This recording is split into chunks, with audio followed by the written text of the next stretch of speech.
Hello everyone and welcome back to another tutorial where I'm going to show you how you can download and install the Naruto Ultimate Ninja Storm game on your PC. So let's get started right away. First of all, open up the Steam application, and once you are taken into the store page, you can click on the search box and now type in Naruto Ultimate Ninja Storm to begin your search. Once you find the game, you can click on it and this will take you into the game page where you can check out the trailer as well as the reviews. Scroll down and click on the Add to Cart button alongside your preferred bundle or edition. After you click on the View My Cart, you can continue towards your payment. You have the option to use your Steam Wallet balance or any one of the payment methods from the drop-down menu.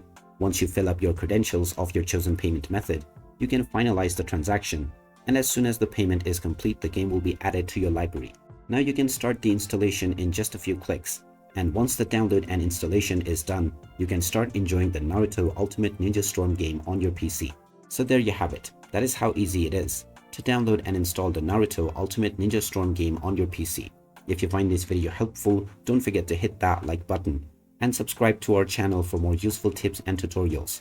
Thanks for watching, and I will see you again in the next one.